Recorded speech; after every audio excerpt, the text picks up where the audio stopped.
What's going on, everybody, and welcome to episode 76. Matt, is that an old-fashioned? You were waiting. It's an old-fashioned. Episode 76 of the Playconomics podcast, breaking down the business behind the world of video games, providing you with that sweet financial context for industry trends. I'm one of your hosts, Bobby Kawecki, and joined with me today is the Nat Geo sportin', new headphone rockin', still Jersey living, handsome as ever, Matt Mascari. How you doing, buddy?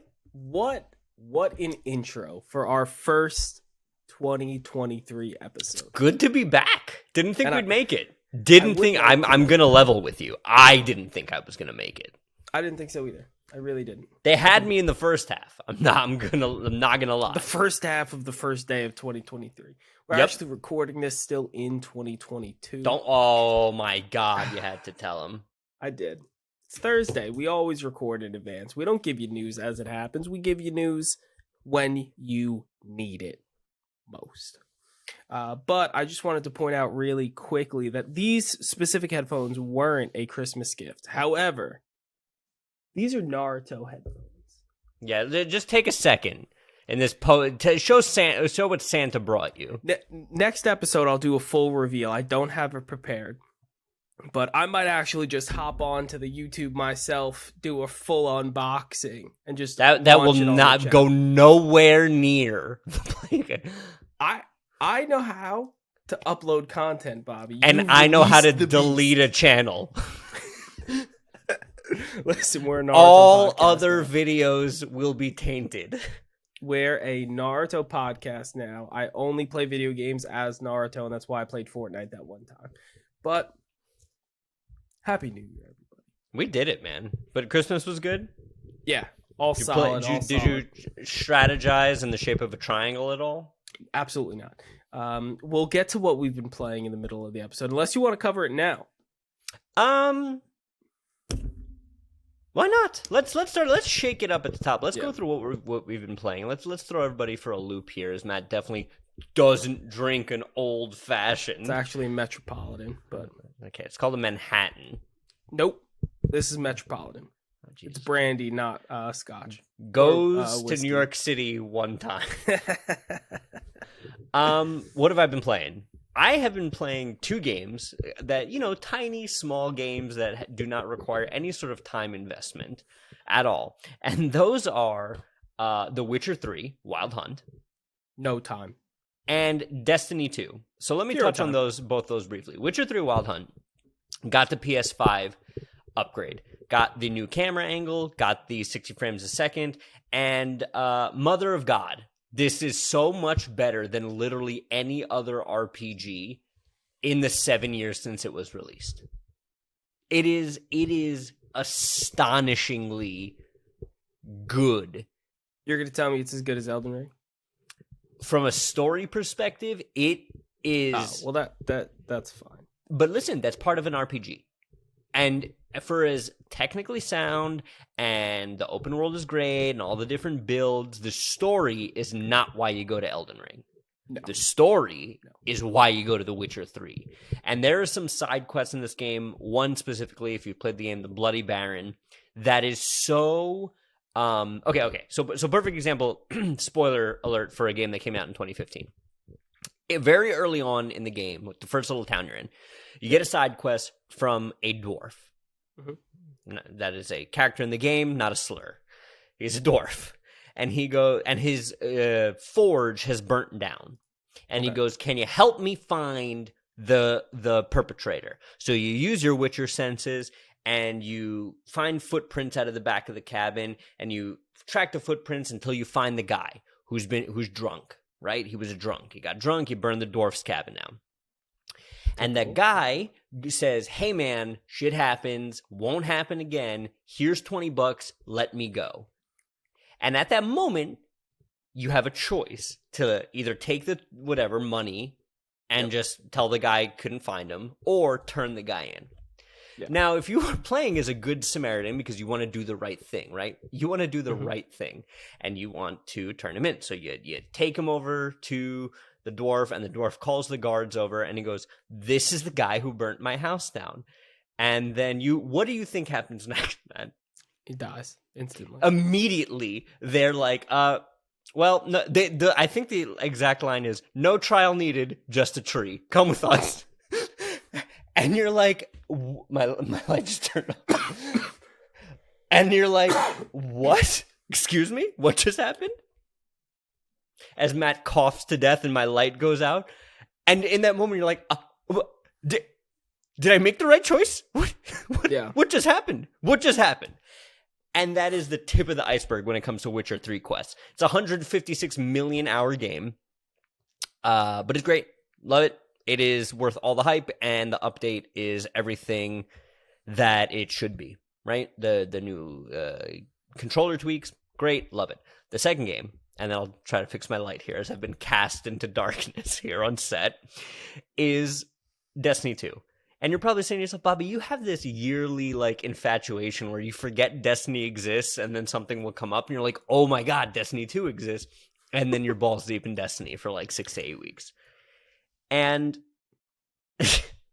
somebody sent me, or I made the mistake of probably looking on Paul Tassi's Twitter, and he retweeted a picture of a Destiny character in what was clearly cowboy armor. Yeah. And I was like, fuck, I guess I'm playing Destiny again. Yeah, you sent it to me immediately. Immediately. And so now I'm playing Destiny again, finally going back, playing through the Witch Queen, grinding my power levels. I already had like a 2-hour conversation with the CPA today to catch me up on everything I've missed, right? Yep. But, you know, considering that Santa left a child under my tree and I'm dealing with fatherhood now, IRL questing, I get it. Picking shorter experiences that I can jump into, have some fun, and jump out, and then, like, I've played them before. Like, basically, don't be surprised, boys and girls, frogs and squirrels, if those are the same 2 answers I give between now and when Resident Evil 4 Remake launches. The only other thing I could see you playing over the next couple months is going to be Call of Duty. Or Warhammer, Matt. I become a Warhammer. We'll get Warhammer, because now we're experts. But I'm glad you're enjoying The Witcher 3. It is on my list, because I believe I played it when it first came out, and then didn't really finish it or like complete any of it. And put it down. So I'm gonna love to see it new res. Listen, as redone. I know your tastes. Yeah.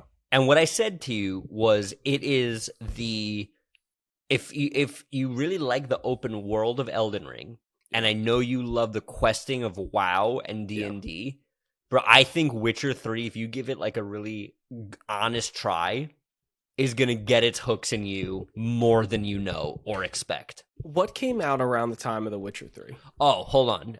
Vamp for 2 seconds while I plug my light back in. Okay, yeah. So, what I'm playing, and before Bobby gets back, I'm going to tell you the real thing what I'm playing, and then I'm going to tell you what he wants me to tell you that I'm playing. First of all, Apex Legends. The squad squatted up during Christmas, and still playing Apex. 110% in it. Oh my god, I was gone for 15 years. You're still talking about Apex? So, Apex Legends. Easy. Got it out of the way while Bobby was going to plug his light back in.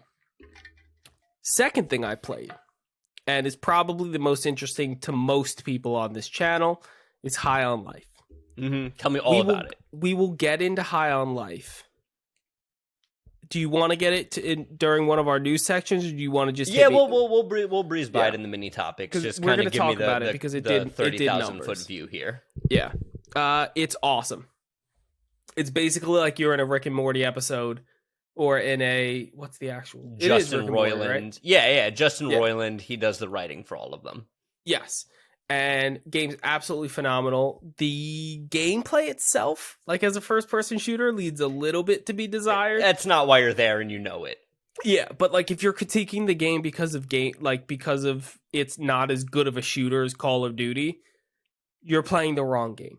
It's hilarious. I heard. The first thing you do, you get into your first zone. you go in and you're in like the slums, and it's physically called the slums, not a slur. You get to the slums, and the first thing you interact with is a gatekeeper. There's a blue gatekeeper and a red gatekeeper. Oh yeah, I've seen this clip. And they ask you who's more attractive, and whoever you tell is more attractive immediately shits on the other one and lets you in. And that's the only gate that you can go into the slums with. But as soon as you're in there, you're confronted by like a couple people. They talk and they say things as you're walking by. And then a child steps in your way and goes, "You can't kill me. This is a video game. You can't kill children." And the gun just goes, "Blaster." And you can choose whether or not to... and I know PlayStation has trophies. Xbox just has achievements. You get an achievement either way. For doing... Yeah, oh, that's amazing. So I blasted her immediately. And the gun just goes, "I did not expect you to actually do that. What are you doing? This is a video game. You can't kill a child." Actually, I'm surprised she died. Suck it, Fallout. And then because you can't. There's a very famous town in Fallout 3 called Little Lamplight that's run entirely by kids, and that's like the only part of the game where you can't kill the NPCs. Yeah, and I think in Skyrim, if I am thinking of this correct, you also can't kill the children. Like you can't attack them while they're running around. Yeah, I saw one clip where there's like a bunch of like construction guys or something like that. And they're all brothers, or something, and like it's like, "Oh my god, you killed my brother!" And then like it's like, "Man, that's my favorite brother. Why'd you kill my brother?" And like, "Oh my god, how could you do that?" Hilarious. Just at every point I was playing it with. Also, spoiler: I got a new dog named Sunny. I was playing it, and Sunny was watching because there's so much going on, and the gameplay is very quick. Mm-hmm. So like it's just a mob rush into the area that you're in. Shoot it, they're dead. The boss fights. It's to take you to the jokes. The game is just the gameplay is a vehicle for the jokes. Yeah, which is hilarious. And then the like main quest giver is a bounty hunter, but he's retired, lost his legs, and he's just bumming it on your couch. It's the whole, like, just the intro of the game is an absolute masterpiece of how you become a bounty hunter. Is absolutely hilarious and very Rick and Morty, because you're just this 12-year-old that all of a sudden becomes a bounty hunter. And like clearly that's the thing that you should be doing. Look, I'll say it. This is the first game that makes me jealous of not having an Xbox. Play it on your Mac. It's on Game Pass. Literally buy Game Pass for $1 for a month. Beat it. It'll take you 20 hours maybe. You know what? Don't need an Xbox anymore. Excellent. Yeah. Excellent go. Gotcha. That's why Game Pass is the future. But besides that, I've been playing Elden Ring. And Elden Ring is better the second time. It's like pizza the next day. I told you about this. Told you it was going to happen. So, obviously, you started Limgrave. I completely cleared Limgrave before getting to Margit. And I'm still was sitting at like level 25, so I wasn't like super over leveled because I didn't have to do any grinding because I could instantly just kill everything. And all the bosses in Limgrave took me 1 or 2 tries. Killed the tree sentinel. What's your build this time? Same build, different build, pure strength. Build? Really? Yeah, how's the dragon factor into that? Very easy. Dragons are super easy. Did you go big sword? Did you go like right now it's a big build? axe. I'm still low-key using the... What class did I start as? Barbarian? Yeah. Still using the Barbarian axe.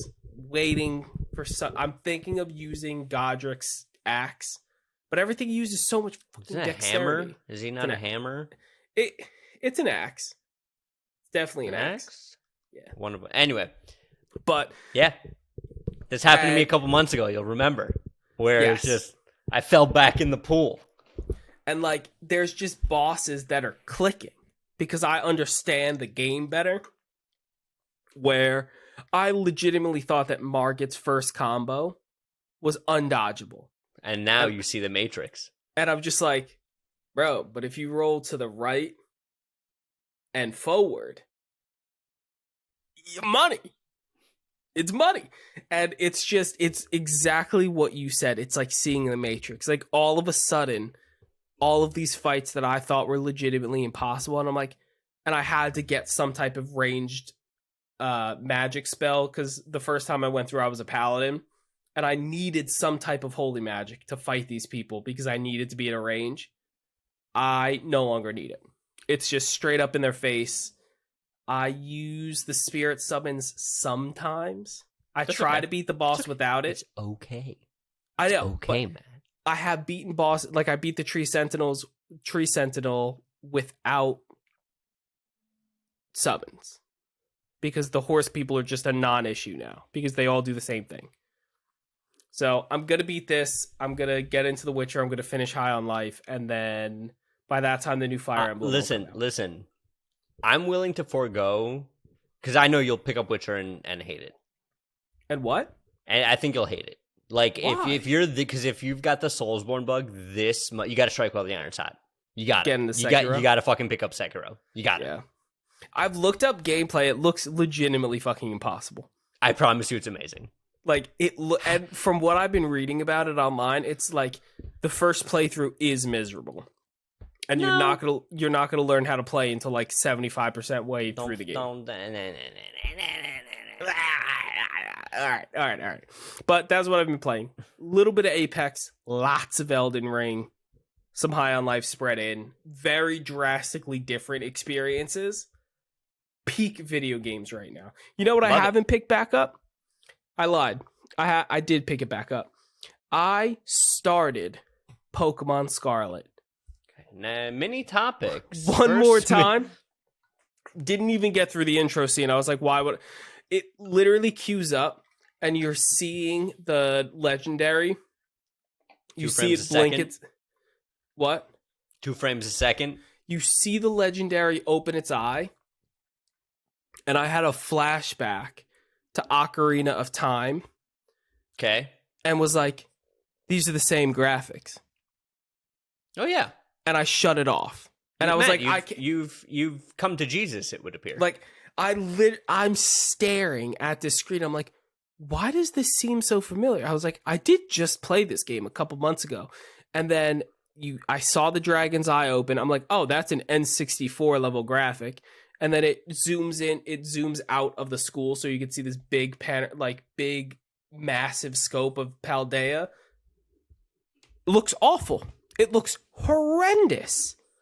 And I shut it off. I was like, no, you're not doing this. You are not doing this to yourself. Do not play this.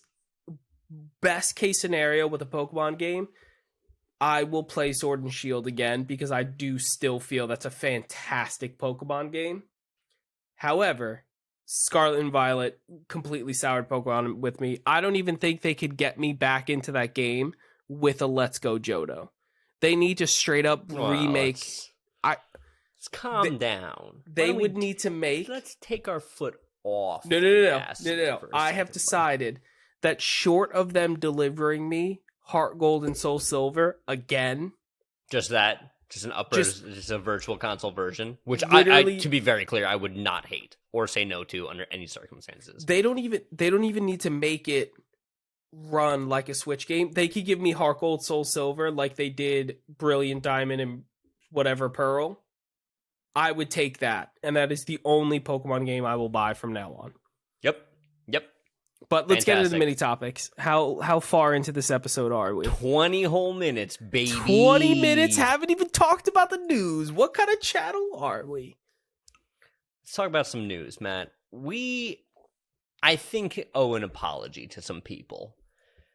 The Warhammer community, we pissed off the Warhammer community. Because when we filmed before we broke for the holidays, this was kind of circulating, but coming to us from Forbes, from Mr. Paul Tassi, Henry Cavill will not be returning to The Witcher. We'll do Warhammer 40,000 instead. Reading from the article now, it's been a couple of weeks for Henry Cavill, who went from playing 2 heroic roles that everyone thought he was perfect for, Superman and Geralt, to neither of those. After it announced that Cavill was leaving The Witcher after next season, but as it turns out, The Rock, despite his best efforts, does not control the DC universe. Basically going on to say that they canned Cavill as Superman.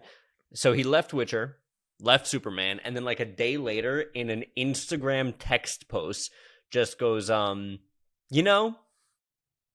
I'm just gonna be the change I want to see in this world and make a Warhammer series, executive produce and star in a fucking Warhammer series. Which, listen, good on him. I'm so here for it. And so just to be clear, he left Witcher. He left Witcher and then left Superman. But he left Witcher to reprise his role as Superman, correct? That's what everybody is saying, because he was at the end of Black Adam as Superman, yeah. So, one, The Witcher was getting good, and I'm upset he is gone. Because he was the best part. He was the best part. By far. Then, for DC to can him after quitting The Witcher, I would never work for a big budget place ever again. Well, look, analyzing this from a business perspective, if I'm James Gunn and I'm brought into DC, it's a necessary evil that I gotta sort of clean the slate. They should have never brought him in that cameo. Correct, but they brought him in before they brought on James Gunn to kind of turn the DCEU That's around. Fair. I'd be pissed. And I understand James Gunn clearing house because the Justice League universe is awful right now. We got to hit the reset button on that one. Completely get it. You're not Marvel. You never will be. And even Marvel's like, yeah, we're done. But the fact that they screwed him over that on such a scale, because like for The Witcher, he was a fantastic Witcher. The show was doing fine. And on top of it, it's a video game. And he's a video game nerd. That was a role he was born to play. And he got scummed out of it. And now he's just like passion project. Warhammer. Listen to me. If anybody is going to make Warhammer cool, it's going to be Cavill. I love this. Because I think Warhammer is like World of Warcraft gets hate for being the nerdiest of the video games. It's really Warhammer. It's definitely really Warhammer. It's 100% Warhammer. To play Warhammer on like tabletop, they give you figurines that you then paint yourself. And they made this into a video game. This is that new Space Marine Warhammer game, I will be a awesome. day one purchase from. I'm Yes. just saying that right now. Even if Tencent buys it. Listen, I'm not clowning on Warhammer at all. We've talked ad nauseum on this channel about my Funko Pops. I have an entire PC set of Naruto-based PC add-ons and accessories. I'm not blaming anyone for being a nerd. I love it. Warhammer's community needs this. Oh yeah, This they is need the this win in the biggest way possible. Because like it's one thing to be a super nerd and play World of Warcraft where at least people have heard of your video game. It's another thing where you're this super high-end nerd and people don't even justify you with the like, nerd. Because they don't even know. And they here's don't the thing. know. I've done a little bit of research. I've been watching hours of Warhammer content since we started clowning on I told you before we broke. I said the next time, don't be surprised if the next time I come on here, I'm in This is the a Warhammer Space channel. Marine uniform. Again, I'm curious to know. Obviously, he's executive producing, so Henry Cavill is not doing this out of the pure charity and love for the sport that everybody thinks is. If this takes off, he is going to make points on the back end and be just fine, right? Plus, obviously, he just bankrolled his own passion project, which is great. Love to see that. I am not. This is a wait and show me type thing. Very cool. Yeah. I'm curious to know what his points on the back end is though. I'm not even concerned about how much money he's going to make off this because he's going to make a ton. He's going to make points. He's going to get actual salary. He's starring and executive producing it. That's the thing. A lot of the time, it's an either or.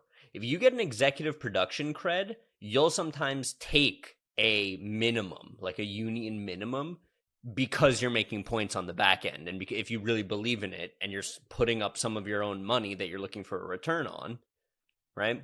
That's what I'm more curious about here. True, but my piece of this is we're seeing a lot of video game TV, and specifically we're seeing a lot of video game TV that's being done meh. And we have The Last of Us coming out, which praying that it's fantastic, because all video game wins are video game wins. Except Sonic ones. Those wins actively hurt us. That's how we got the Mario movie. So I agree with you on that. Maybe they should have pulled the gas back on Sonic a little bit, but this has the potential to be the biggest video game TV show possible, because there is so much Warhammer content. And it's so unknown to the general public, in my opinion, that they won't get the critique of not being correct to the lore. Yep. And exceptionally well put. And that was a big criticism of Halo, was that it's not anywhere near the lore, and he took his helmet off immediately. I don't know anything about Warhammer. So if they're mash bashing and slashing aliens with a chainsaw gun, or a gigantic freaking space marine hammer, I'm all in for that. It's pretty fucking cool. Yeah. Can't wait to see it. 110%. We've talked about Warhammer. I am the Shaq meme upon like watching all this Warhammer content. We're like, who? Yeah. Oh. Yeah. It's just as soon as this comes out, it will be an instant watch, and Warhammer Space Marine is on my list to play for 2023. Matt, because the time here, I think we could easily not speak about these next two things and be completely fine. I would love to talk about the fourth link in the document here. Do we also want to skip the cryptocurrency one? No, I missed. Yeah, let's talk about Riot Games for a bit.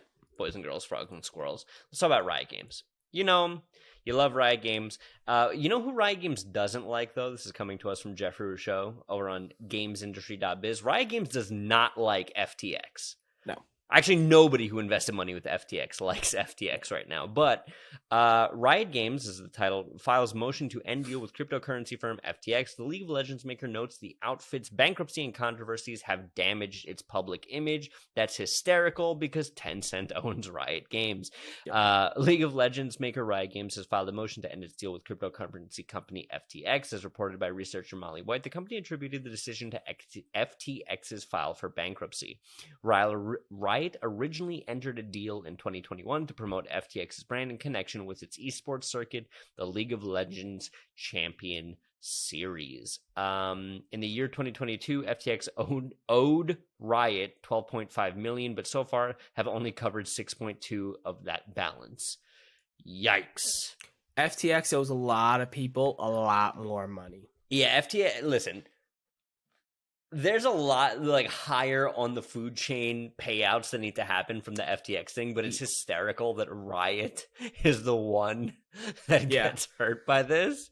So let me give you my opinion on what's happening with cryptocurrency, and specifically with this. And Bobby, feel free to welcome to the CryptoCast. Yeah, feel free to correct me if I'm wrong. I don't think, and FTX is getting a huge kickback because of how involved it is with cryptocurrency and because of the skepticism that happened right before the recession. Well, FTX no longer exists because of Sam Bankman-Fried, right? Yes. I still believe that this is what happens when you use a service that isn't regulated. And when you invest large amounts of money into a service that isn't regulated, because what happens is, if you were to do, why did FTX go bankrupt, Bobby? Well, because he was embezzling money. He was using customer funds. Yes. Okay. Should I cliff notes this for the people at home? Is that what you're asking me to do? Okay. Yeah. Okay. FTX was an exchange, right? Think of it kind of like a holding company. If you put your money in the bank, if you put $1 in a bank and then you go to retrieve that dollar, you are not getting the same dollar you put in, right? But you're guaranteed that that dollar is attributed to your account. Yes. The dollar is then used to float and fund other accounts. That's how a bank works, right? The bank cannot then take your dollar and spend it somewhere else, right? So sort of building upon that, if you put your money into an E-Trade or a Fidelity account, right? That is your money that you're guaranteed up to a certain point on FDIC should that company go bankrupt. But that company, Fidelity isn't using your money to gain profit. Nope. They're not spending your money actively, right? Like that's a reserve currency that they're, transacting with, but they're not realizing that money on their end. Yes. Okay. FTX was doing all of that, which is very illegal, right? Yes. So then when a lot of people went to cash in their money, that money had already been spent. Yep. There you go. So the idea behind this, and this is something that could happen with a bank, but they don't because they're regulated. And they're very, very, very, very, very highly scrutinized, and your money is insured. I'm sure that in FTX, there was no paperwork where you said that with this, by putting your money in here, your money is guaranteed for $250,000. I think that's what the general That's bank... what FDIC is, yeah. Yeah. You're covered for $250,000. FTX was like, not here. Not here, you're not. And he decided to embezzle all the money and do completely illegal and nefarious things. Well, here's the funniest part. I want to say it was their compliance officer or someone high in their C-suite. Love it. Was a former Enron executive. like, how do you hire that person? Enron, for people that don't know what Bobby's who were born after 2003. That sounds right. When did it end? Huge scandal that scummed millions of people out of their money and literally taught in all business textbooks. 2007? Oh, yeah, so they collapsed during the crash. I don't know why I thought it was so much earlier than that. No, but... No, I was right. In 2001, they declared Chapter 11, but they really took a shit during... Nail in the coffin for the GFC. 2008. Yeah. However, Enron is basically taught in all business efficacy courses to not be like Enron and to hire somebody specifically in a compliance role from there. It's hysterical. It's comedic. You're correct. That's like opening a morgue and hiring O.J. Simpson. Like you're just. It's worse than that. It's like opening a blood bank and hiring a vampire. Very apt. So look, it's just funny that the wide-reaching effects of a company collapse like that. Like no reason to spend too much more time on it. It's just Riot as somebody else looking to get a payout, right? Yep. Do you have anything else you want to put a button in on that? No, I think it's just funny that someone doing completely nefarious and very unbusiness ethical choices is being criticized by somebody that's owned by a company that does plenty of unethical, and their headquarters is in the Cayman Islands. If you want to know how corrupt Tencent is, Behind the Business, Tencent aired a month ago. Link in the description. It's the most deep dive documentary that anybody has had the balls to put out on the internet. I'm surprised we're still not red dot cited. I literally went to China to get that information for you, the Playconomists. But let's transition into the Paul Tassi article, because I know you really, really want to talk about this. And I just think it's interesting. I would if anything, I would love to have you, if you want to sort of tee it off here. So, Bungie hires former Valorant game director, further evidence of its PvP ambitions. Paul Tassi writes, on Monday, Joe Ziegler announced his next role after leaving Riot for game director of Valorant in December 2021 and working in secret working on a secret Riot project for a while after that. He's heading to Bungie, creator of Destiny 2. What we saw is when Bungie got purchased by Sony, they were going. Yeah, you're so funny. That's exactly the dots I was going to connect. Continue. When Sony purchased Bungie, I don't know if they flat out said it, but they were looking to take the people from Destiny 2 and make PvP. And the reason I am afraid of this is because if you make Destiny 2 a good PvP experience and a standalone PvP experience where I'm not in the MMO and I could just hop in, play, and then hop out, I'm scared for every other first-person shooter, specifically Apex, because Apex would get murdered if Destiny 2 did this right. Here's the thing. Destiny 2 has PvP already, right? Like, they have Gambit, they have the Crucible, but it's very... The joke I made earlier, before we started recording, is that Warhammer is actually easier to understand than Destiny 2 is. Yeah. In the sense that there's so many different currencies and factions, and I have to grind this to do this. Like, just give me Valorant Counter-Strike type gameplay, like with buy rounds. Yep. But give me Destiny movement, Halo movement. Yep. I'm all in. So, in this article, it's pointing out that the two major rumors right now, after this purchase and bringing on Ziegler for this project, is the first rumor that Bungie's bringing back its own old Marathon IP as a Tarkov-like squad-based live service extraction shooter. Mm-hmm. The second is that Bungie's working on some sort of Valorant, Overwatch, Apex style hero shooter with colorful characters, specific kits. Though the exact game format is unknown, it seems unlikely to be the same project as Marathon Tarkov. Have you ever played Escape from Tarkov? No, I haven't. Looks awesome. My computer won't run it, so I can't play it. However, Paul Tassi, I think it's both of these. I think they're working on both of these, and the question isn't which one is coming out, it's which one is first. Do they capitalize on the Overwatch, Valorant, Apex player base and make something like that? Or do they take Tarkov to a console exclusive where they're taking it out of the only PC realm? Because as to the best of my knowledge, there aren't any console games that are like Escape from Tarkov. Well, Call of Duty put out their competitor. Still, what would be more apt than a Call of Duty competitor then? Well, no, it's Call of Duty put out a Tarkov competitor is what I'm saying. No. What I'm saying is to make a game like that to compete with the Call of Duty version of it that is on console with all of the Activision Blizzard nonsense that Microsoft might be taking over kind of stuff. I see what you mean. Okay. Yes. Okay. Both of these sound too perfect for Sony to release, and I hope it's both.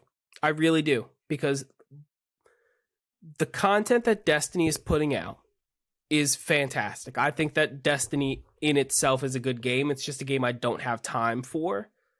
If they ever make something that you can jump in, play, and be caught up, and then jump out and not pick it up for months, I'm all in. All in on it. Oh, yeah. I think it's a great pick up and play model. I think easy to pick up, hard to master is really like the MO of like those Valorant type games, where I think you do see that really committed fan base spring up around it. Yeah, I love this. I absolutely love. It sucks that this will 100% be a Sony exclusive. However, I'm still cool with it because I think this is just going to be a really, really, really, really cool game. I agree. And I'm hyped about it. But that's all I got on our favorite Destiny 2 topic. CPA, we talked about Destiny 2. Get off my case. Just for you. And just for Matt, if you want to sort of put a bow on the High on Life conversation from earlier. So, in this article brought to you by High on Life, or brought to you by Right. GameIndustries.biz, Danielle Pardis. High on Life is 2022's biggest Game Pass launch. She goes on to write, High on Life confirmed as Game Pass's largest launch of the year, as well as its biggest single player release on Game Pass since the service launched. According to Xbox, Squanch Games cartoon shooter is also Game Pass's biggest third party launch of all time. The title, led by Rick and Morty creator John Rowland, has been sitting atop Game Pass' most popular tab since its launch early in December. Xbox said its popularity is measured by the number of hours played in the first 5 days of release. Two things to say on this. One, High on Life is awesome. I highly recommend it. It's an absolute delight of a game to play. It's hilarious. The gameplay is fine. It's not your top tier first person shooter, but it gets the job done. It's a borderline hero shooter with all of the abilities and power ups and upgrades that you can get. The different guns all have different personalities. Each and every one of them are hilarious. The boss fights they're satisfying when you kill the boss, because the rest of the enemies are literally like shoot, shoot, shoot, shoot, shoot, shoot, shoot. The bosses make you interact with the environment. They all have special abilities. They look cool. You learn about the bosses as you're going through the zone. Awesome. Top tier storytelling for a first-person shooter, while also being absolutely hilarious. And the best part about it is that I didn't have to pay a dime because it was on Game Pass. Well, you did. You pay a monthly subscription. But anyway. Not for High on Life. For High on Life. All I could say is that I am happy to see games like this doing so well. Yep. So, you know, we rarely get like out and out funny games anymore, or like really intuitive games anymore. And so like something like this and like South Park is such a breath of fresh air, and I definitely want to see more of it. I think this is you've played Borderlands, right? And the like Borderlands haha funny kind of stuff. Of course, Matt. Peak Borderlands comedy. It's so funny. I would say it's better. I would say it's much better. It's so funny all the time, and I don't like Rick and Morty as a show. Like, I don't like. I don't know why. I think it's because in college, the people that I knew that liked Rick and Morty were very like, "Oh, you wouldn't get obnoxious about it." Yeah, like you wouldn't get it. It's smart comedy. I'm like, no, it's not. It's just basic sarcasm. Yeah, it's like nihilism. Yeah, but the show's fine. This game is awesome though, and it's wildly entertaining. Even when you're just walking through the city, Just walking through the city, people are saying shit to you as you're passing by, and it's hilarious. It's the funniest. I'm trying to think of when and I think you hit it 100%. The last time I had this much fun listening to a game was South Park. And the Stick of Truth. Was the Stick of Truth the second one? Or no, that was Fractured Butthole was the second one. Both hilarious, and this is in a very similar vein. I highly recommend it. If you have Game Pass and aren't playing this game, you're incorrect. You should be playing it. Love it. Yep. Matt, Jesus Christ. It's the new year, same topics. Just provide me with the sweet release of death, because this is really what the kids want to hear about today. Yep. Just bundle both Microsoft, load up both barrels of the Microsoft chamber, and blast me away. Okay, so the first one is the one that I really want to talk about, because I think it's the bigger of the topics. And article, GameIndustries.biz, Bobby made the show notes, Jeffrey Rousseau, you get the bit already. Microsoft gauging interest for Xbox Game Pass ad-supported tier subscription. So this is a twofold topic that I want to bring up. Because as soon as people say, oh no, ads, what am I going to do? In between the loading screens, I'm going to get an ad. And they're like, yo, drink Sprite Cranberry, and it's going to be LeBron James. No, that's not what you're getting. Because in an article forwarded to us by the CPA, who I can't credit because I don't remember who actually wrote the article, but I remember that the CPA sent it. So you're welcome, CPA. Here's your shout out. Hopefully we don't get taken down for copyright. Oh, we're definitely, for even mentioning his name, we're easily getting copyright struck. But Microsoft also released a patent to have specialized ads that would appear both in-game and outside of, not during loading screens, but like in Game Pass itself. And it would take consumer information, which everything you use on a daily basis takes your information and sells it. I don't care how tight of security you ship and what cookies you do and do not accept. Your information's out there, people selling it to you, and you're getting ads specifically based on it. If they could offer Game Pass for cheaper, which it's dirt cheap to begin with, in my opinion, considering that Xbox Gold, so the online service, is the same amount as Xbox Gold with Game Pass, there's no reason you shouldn't have Game Pass. They're the same price. If you want to play online, buy Game Pass. It's just, there's no reason not to. Giving you a cheaper tier where if you don't want to play online and you just want to play story, like a game like High on Life, and you want to pay $3 a month, but you see an ad in the game, or you see an ad when you like open up your menu, who cares? It's not interrupting your game service. At what point does it? You remember in the mid to late 2000s, when on like cable TV, you'd have those banner ads scrolling across stuff, like when you're watching like The Simpsons and stuff like that. You remember what I'm talking? That's what this reeks of to me. I don't think those did well market-wise. Which is exactly why I'm flabbergasted that they would do something like this. I don't see it being that. I see it being what you had pitched previously, where you walk past a billboard in the game and it's a targeted ad. Or I'm trying to think of where in the Xbox interface you could put an ad that I would notice without it being cumbersome to the experience. Because like the idea of an ad, it should be cumbersome, because you should be interacting with the ad. So I'm trying to think of a nice place to do it, and unfortunately, now that you brought that up, where it's like CNBC, King of the Hill on at 8 p.m. tonight on blah, blah, blah, blah, blah. That's exactly what it is going to be. And I'm sad about it. Don't you love when I'm just completely right on the money, man? Especially when it comes to Microsoft stuff. But how do you do that? Because all these different games have... No, here it is. I'm waiting. Loading screens. That's where they drop it. Like instead of the tool, like playing Elden Ring. What do you do for games that don't have loading screens, like Spider-Man PS5? You put it in while the game's booting up. Okay, so here is my pushback to that again. Yep. Advertising is sold and money is transacted on advertising based on customer placement, right? So they'll place ads on a really high performing YouTube video because a lot of people are watching that YouTube video. You follow what I'm saying? Yeah, how many people are sitting in the menu for God of War? Yeah.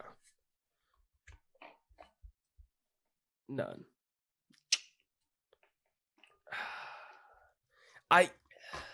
I get it. Honestly, I don't even think the ads are going to be the biggest deal. Like, I don't think ads are what's going to take this down. And I don't think the ads are really what people want. I think it's more the data selling and the data collection. You're really paying $3 a month and you're letting them take your data. So I don't even know if we are going to see a full-fledged ad on anything. I really, really doubt its game interface. Because it's just so difficult to do that because of the way so many different games play. For example, let's say they put it in the bottom left corner. Now I can't see my health in Apex. What if they put it on the top left? Then I can't see my health in Elden Ring. Bottom right, I can't see my ammo. There's no way. They can't block the screen during the game because it'll negatively impact gameplay. It's sticky wicket, as the kids call it. All I know is at the end of the day, I'm okay with it.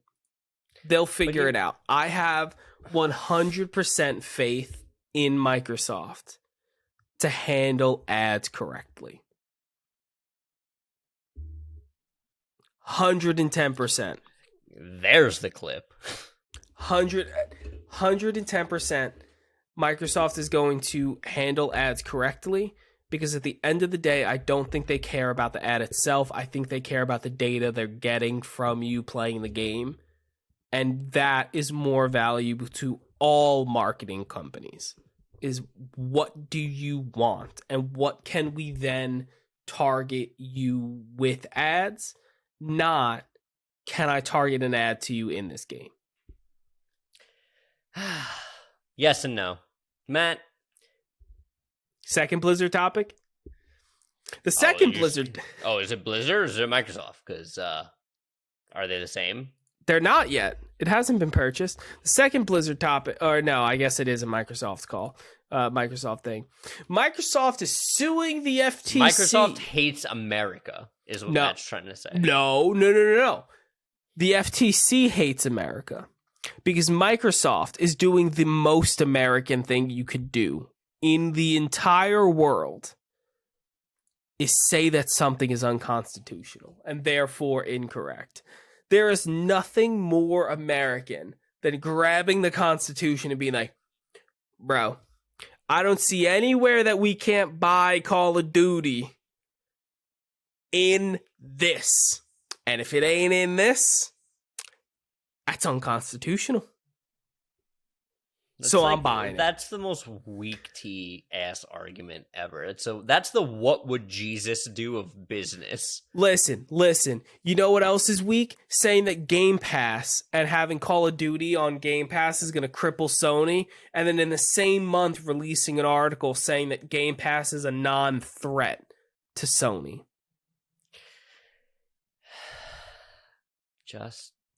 Just Are what? you there, God? It's me, Bobby. Just end it. Just end it now. Just either have them buy it or don't. So I was listening to I think it must have been yesterday. It was sometime between Sunday and today. I was listening to Exhibition Podcast by a friend of ours, Jam Pack Samuel Adams, friend of the podcast. Being. I was listening to it, and part of his episode, he goes into this specific piece. And he's just like, games go on at the end of the day. Don't bother yourself with this information. Because in June, they're either going to buy it or they're not going to buy it. But the games will still be there. Call of Duty is still, like, no company that owns Call of Duty is ever going to go under. But the point that scared me the most that he made was that with all of these lawsuits and the counter lawsuits and the delegation and the blah blah blah and the legal jargon, what if this takes longer?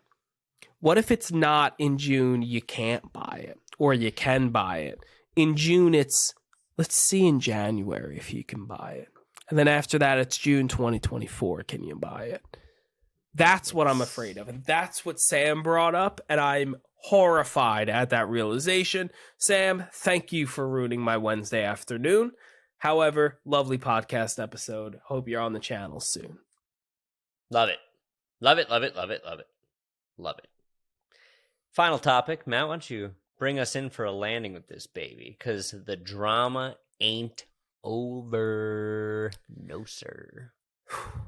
Our final topic. No, sir. Epic to pay $520 million to settle FTC charges on Fortnite.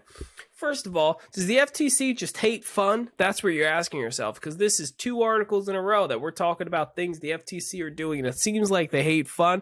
It's not. The FTC really likes to protect children's rights. And oh, yeah. When I think of the Federal Trade Commission, I think children's rights. So You know what Fortnite's been doing? And I'll read directly from the article. According to the FTC, Epic will pay $275 million for violating the Children's Online Privacy Protection Act, or COPPA for short, and another $245 million for design relying on dark patterns to dupe millions of players into making unintentional purchases.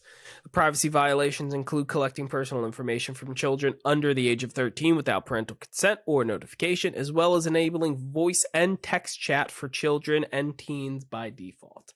The FTC noted that Epic employees had pushed for the company to make voice and text chat an opt-in feature as early as 2017, but Epic dragged its heels on making it the change despite reports of children being harassed and sexually harassed while playing the video games. When it added the button to turn voice chat off, the FTC said Epic made it hard for users to find. Oh, fuck, just spare me already. It's the end of the year. Everybody's tightening their belt. People are starting to get litigious. Let's make those balance sheets look nice. Listen. Fortnite has done an amazing job being an absolute cash cow. However, you can't do things like this. And in this article, they list multiple places where children are not only at risk, but borderline targeted in a way that makes their gaming experience not appropriate for children. And you can't have that. I understand that at a certain point, watch what your kids are playing video games and watch what they're spending on video games. That is a parent's obligation, but you cannot be a parent in front of your child 100% of the time. And it is at the company is responsible for making it as difficult as possible. Not difficult, making it as safe as possible of a gaming experience for children if their game is directed at children. If you want to make Elden Ring a game that might take advantage of children purchasing things, maybe it's rated M. Okay, that's a salient point. Fortnite isn't. Actually, fact check. I'm going to fact check myself on that. Rated E for everyone. That was good. It's rated T for teen. Of course it is. Probably because of the cartoon violence versus real actual violence. However, twofold solution to this. Epic, stop being scummy. Parents, take your credit card off the Xbox. Yeah, like my kid is only so many whatchamacalls it days old. Yeah. Like I am actively waiting for the day that he comes up to me and goes, "Dad, can I have your credit card?" Because no. Listen. Like the kid's going to need it to play video games. Like you'll need it for, and it's like for Xbox at least, it's defaulted. Like whatever card you're paying your subscription for, it keeps that information for in-game purchases. Okay. However, I'm assuming your kid and my future kid will have the fear of God in them. Oh yeah. If they think that they're going to spend a couple $100 on Fortnite skins and that shit's going to fly. Absolutely not. However, in this article, they give a specific example of the fact that if you put your controller down and you were in a menu, you could accidentally purchase something trying to wake up your controller. And that is an instance that's been cited multiple times. I think that's kind of bullshit because you have to press it a couple times to do it. And you would need to be in the buy now window. Like you would need to click into the store, hover over the item, press the item, put your controller down, walk away for 10 minutes, come back and mash it Can't see it. Mash it. For Let's that see. to happen. One more time for the kids at home. Mash bash. You gotta mash bash the A button or the X button, whatever console you're playing on, as long as it's not the B button. You know what the B button is for? The switch. Why did they switch the A and B? Why? You're spinning out of control. You're spinning out of control. Back to the point. Epic Game completely, I think, is at fault here. But all of this is fine if you're paying attention to what your kids do. Well said. I agree. Matt, this was a phenomenal first episode. Love it. Of the new year. Love doing it with you, buddy. And if you want to stay locked in, ready, willing, and able to receive all of the financial context for industry trends that you know and you love, make sure you scan the QR code on your screen in front of you. Join the Discord. We have diabolical and phenomenal conversations over there. Leave us a good review on Apple Podcasts and Spotify, wherever you're consuming this audio goodness. Subscribe on YouTube. Leave us a like. A lot of big changes coming in the new year. Wait till you see them. A lot of good stuff. And remember, as always, the one thing that will never change is that you should play video games and you should be happy. Also known as happy gaming.